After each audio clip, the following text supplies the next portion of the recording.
Hi, in this video we'll explore image embeddings, which transform raw pixels into compact vector representations. We use these embeddings to compare images and find similarities between them. So our learning goals for this video are to understand dense vector embeddings as learned representations, describe how image embeddings are produced in neural networks, to extract image embeddings out of a pre-trained ResNet network, and to inspect the image neighborhoods using the cosine similarity metric, the ones that we obtain out of this pre-trained ResNet model. So here we see what are sparse and dense vector representations. We have here two MNIST digits, two threes, and we see them encoded in different ways. We see a sparse representation that we use for the label, the one-hot encoding, and then we have also some dense vector representations. What is a dense vector? One in which most of the positions are not zeros. And when a dense vector embedding is useful, in most cases, is when similar things, that means similar in appearance and similar in semantics, are close to each other, which is the case here. You see that these two vectors of 10 positions have very similar values, so they should be close to each other using any metric that we use to determine their distance. Two metrics that are very popular for measuring distance between embeddings are the Euclidean distance and the cosine similarity. The Euclidean distance is just the sum of square differences between vector components, and it measures the absolute distance in vector space. It's unbounded. It can go up to infinity. The cosine similarity measures the angle between vectors, which is normalized by their lengths. We use the cosine similarity when the vector magnitude should not affect how similar two vectors are, like when we compare images with different brightness levels or different contrast. Like if an image has more brightness than another, but it's exactly the same image, then these vectors will be completely collinear. The cosine similarity will be equal to 1. The Euclidean distance does preserve the magnitude information, which is useful for tasks where the intensity matters, like when we're estimating the depth of an image, like how far away are the objects from the camera. So neural networks create these embeddings through layers of computation.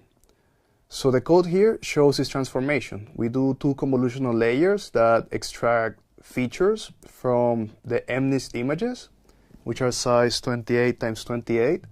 We have a flattening of the vector, that converts these features that were spatial into a flattened representation. It's a one-dimensional vector. The first linear layer creates a 64-dimensional embedding space, and the final layer compresses this to 10 dimensions for classification.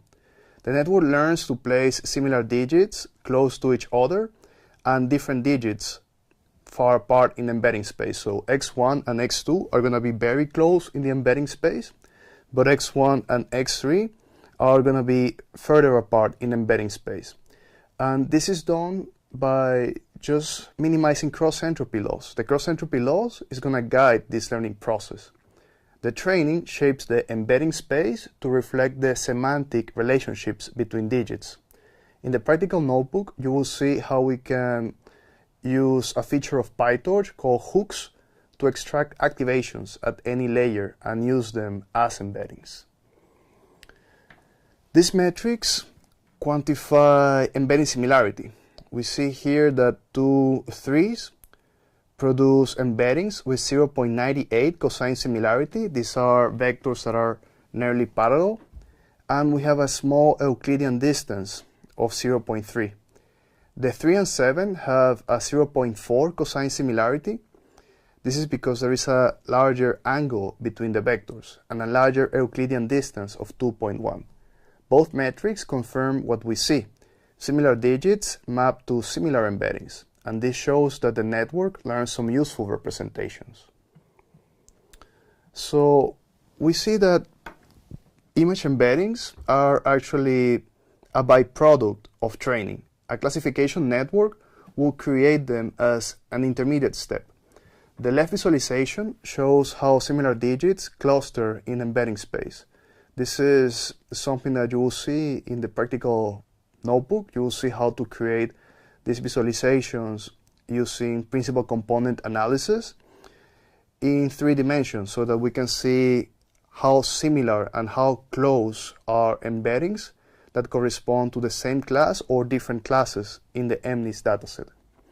The network diagram reveals the transformation process. We do convolution and pooling features. We do flattening to convert these extracted features into vectors. We do fully connected layers to further convert this flattened representation. So at the point where we do the flattening, we already have an embedding, but we can keep transforming it with the fully connected layers. The red circle marks where we can extract embeddings, which is before the final classification layer. These embeddings emerge as the network learns how to separate the different digits.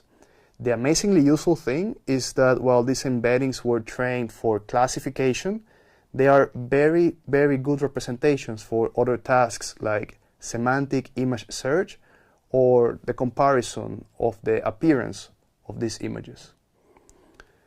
These approaches create embeddings from images. We have like here a description of 3 different approaches. The approach 1 is to directly flatten pixels into vector form, which is simple but loses some spatial information. Like this is something that we could do, like we can just flatten the vector and then just put it into some linear layer to create this embedding. This is something that we do in any multi-layer perceptron. The second approach is what we saw before. It uses convolutions to extract features before flattening, which preserves some local patterns due to the convolution operations, but increases the computation. And the approach 3 applies global pooling to reduce the dimensions of the features that we have extracted in the convolution. This also preserves some spatial information. The neural network diagram shows where embeddings form in the hidden layer. The L1 loss or any other loss function measures the embedding quality for the particular task that we're trying to solve during training. So we could also be solving a regression task with a neural network, and the embeddings would actually be pushed close to each other if they become useful as discriminators for us to reach the target value. So we see that these 3 different methods for creating embeddings have trade-offs between computational cost, spatial awareness, and the quality of the embedding. In practice, we need to try them for our particular problem and see if a particular solution, a particular architecture is giving us the best performance possible in the validation and test sets of our problem. So here we see a ResNet 50 model and how to extract features out of it after the network has been pre-trained on ImageNet. The models that have been pre-trained on ImageNet have very rich visual features. And here we extract them in 4 steps. We just load the pre-trained model and its pre-processing transforms. Then we remove the final classification layer to access a 2048 dimensional embedding. And third, we set the model to evaluation mode to disable batch normalization. This step is important because it will affect the values on the embedding. Then we'll have the pre-processing of the image using the standard values that we have from the ImageNet dataset, the mean for the red, green, and blue channels and the standard deviation of this. And this is something that we apply to our new images before getting the embedding. So the diagram shows the ResNet 50 architecture that we have discussed before. We have these residual blocks that build increasingly abstract features. We capture these features before the final classification layer, and this method takes advantage of the vast training data that we have on ImageNet 1K. We have about 1 million images on this dataset, and we can use the representations from this pre-trained model without having to train our own model. This method is very, very capable at producing some useful representations. You can see a demonstration of it in the next slides. So some years ago, I mentored a couple of students at the data science retreat, Katarina and Gargi, and they built an amazing R recommendation system based on the extraction of embeddings from a pre-trained ResNet, and they also did some experiments with her fine-tuning that we're also going to discuss. Here we look at the images available on WikiArt, and here we want to create a recommendation system based on the style and semantics of any query image. And we achieve very good results with a ResNet and the evaluation of the cosine similarity. So we can see them on the next slides. Here you see that in the top left corner is the query image, and we're trying to find which are the 3 most similar images on the WikiArt dataset. You see that the style is very consistent. The style and the theme remains consistent in the 3 most similar images. The same thing happens with this query image that we have in the top left. Here we see the most similar images in the WikiArt dataset that has about 60,000 images. Here we see the query image being the one on the left, and here are the most similar images that we found on the dataset using the embeddings of the ResNet and the cosine similarity. Here you see this again very consistent style and theme.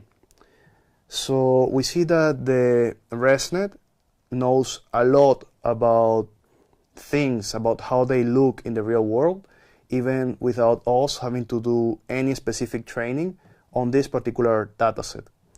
Something that we did some experiments on too was the triplet loss. This is for even more fine-grained distinction between the embeddings.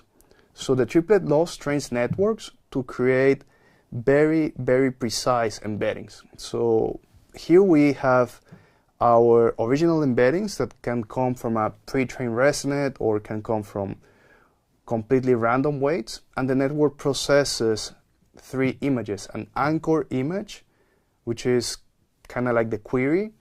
Then we have a positive match, an image that we want to consider as highly similar to the anchor or query image, and a negative example, an image that is kind of similar, but we want to keep with some margin of distance. So the loss function is going to push the positive pairs closer together, and the negative pair is going to be pushed a bit apart by a margin that we call alpha. The diagram shows these shared weights, and this is something that we're doing to update the weights of the embedding model. The mathematical formula expresses this in L2 distance terms, in Euclidean distance, and this method improves over the embeddings that we will get out of simple classification. It will learn to distinguish very fine details between similar images while maintaining larger distances for different images. This technique is very commonly used on applications that require a very fine level of detail, like facial recognition or differential diagnosis in radiology. Here I'm going to show you another project from students at the DSR where we use the triplet loss to create this differential diagnosis tool. This is an image search tool that has been fine-tuned with a triplet loss to find similar cases in a medical database. In this project, in Pixel Diagnose, the user selects a brain scan and tumor type. Then the system returns similar case, like the most similar cases that we have in the database, ranked by the embedding similarity scores. And the higher scores indicate closer visual matches. This interface filters by cancer type and image modality. And this helps doctors compare current cases with previous diagnoses so that they can have a higher confidence in their decisions. This is a demonstration of a practical medical application of image embeddings. You can check out the repository. The link is included on the slides. Another very important use case of embeddings is reverse image search. So this is what we do when we search for similar images in Google. Here I uploaded a satellite image and got visually similar river systems and landscapes. So the system is computing embeddings for billions of images, and it matches new queries against this database using similarity metrics. The example shows matches for this pattern that you see, like this meandering river pattern that we see on the image, that is actually a good fit. So Google also suggests relevant text labels that is linking the visual pattern to semantic concepts. We're going to see how we do this with a vision language model in the next videos. So this type of technology is something that is powering visual search on the internet. It's a very powerful use case for image embeddings. So to wrap up this video, we saw that embeddings are learned network representations. The neural networks learn to map similar images to similar vectors through training, and that we have different architectural approaches to create embeddings. We can use linear layers, we can use flattening of learned features, or we can use pool convolutions to produce embeddings. We also saw that the ImageNet pre-trained models produce rich representations in their embeddings, and then embeddings can also be fine-tuned through the triplet laws. And we also saw the multiple applications that embeddings have in search and dataset curation. They can be used for reverse image search, recommendation systems, and also dataset curation and deduplication, something that we're going to see on the practical notebook.